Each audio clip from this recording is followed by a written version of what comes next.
Only One is nothing short of a masterpiece in Taiwanese drama. The show effortlessly blends heart-wrenching drama with moments of light-hearted humor, creating a roller coaster of emotions that leaves viewer both captivated and profoundly moved. The plot, which revolves around intricate relationships and personal growth, is crafted with such finesse that each episode feels like a journey into the depth of human experience. The writers have done an extraordinary job in weaving together a story that is both original and profoundly relatable, making The Only One a standout piece of television. But, there is a but. There were many parts in the series that I didn't enjoy much, and here in this video I am going to share them with you all. So like this video and subscribe to my channel if you want to follow BL related content. Let's start the video.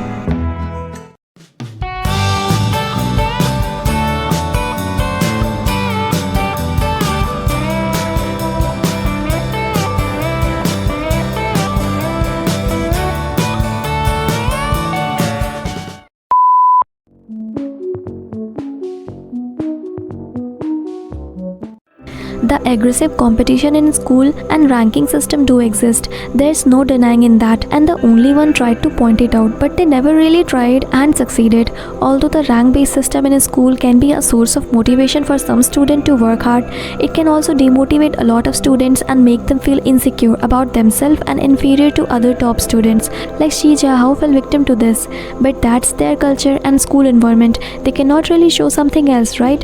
Yeah, and I do agree, but the thing I didn't like in this series is something entirely else. It's the teachers. The teachers had a lot of bias toward the section A and especially toward Wang and Tian. Like, what the hell, bro? It was like the lives of teachers revolve around top student. They were never shown interacting with other student. Okay, maybe I'm overreacting, but I didn't like that at all.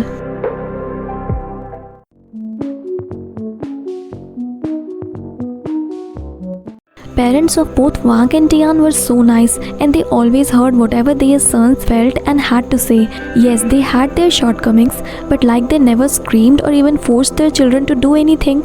That's the greenest flag ever for me. They had the availability issue, but they both loved their sons a lot and tried to provide best of things all the time. They never really pressured them for good marks, but both Wang and Tian were lonely. Then Tian's mother came to live together and it was really sweet, but they never finished their breakfast. Like, why?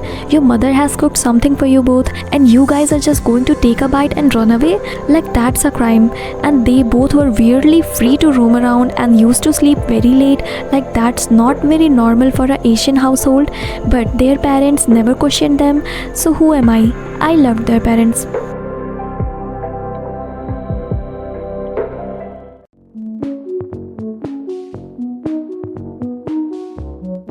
She and Benny, two cafe owners, somehow turned teachers, are in the same boat as our main leads, but they know each other for more than 10 years and have not found the time to confess their feelings much earlier.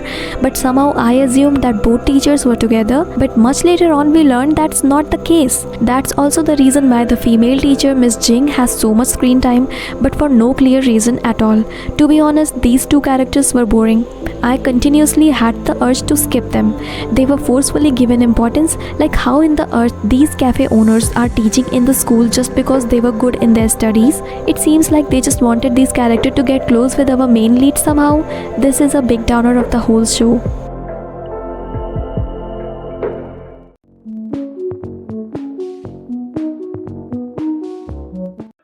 How the hell Wang and Tian both were so perfect.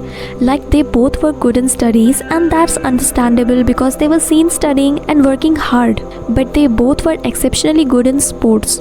Like, they both never really practiced. The whole section A never won a single sports competition and everyone performed moderately. But Wang and Tian alone made them win multiple competitions. Then Wang twisted his ankle and they lost.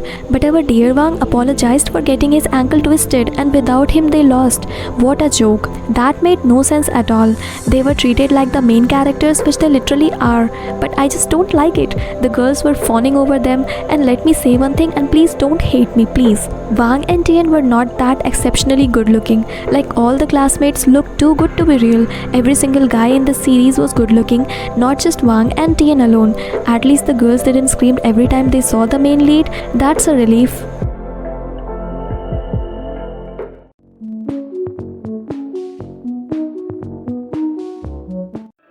So who's Tian's father? Was he gay? Was Tian traumatized with him being gay?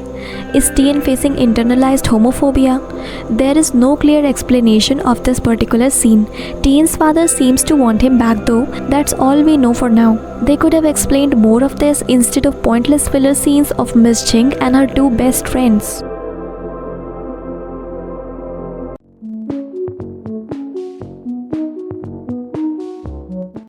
They barely touched the relationship of two main characters, and they put a boring second couple in the show for no reasons, which took so much screen time, and then the series ended abruptly without any warning. We were just beginning with the show and it decided to end. At one hand, I love the series so much, but on the other hand, how could they just end it like that? No matter how much they are planning for the season 2, it's like Wang and Tian met each other and they don't like each other, but slowly they warm up to each other, but then they stays there. The series shows no clear sign of when these two started to like each other. The emotions were going flat in the middle of the series, but then somehow picked up again in last 2 episodes where we got to see some sexual tension from Wang towards Tian. I needed that. Still, considering how there was a kiss on the first 2 episodes each, I expected the pace to pick up, but it didn't. I don't hate slow burn, I love them, but that build up for 12 episodes was for nothing, which is a sucker because everyone in the cast really played their part well, especially the oozing chemistry between the main leads was killer.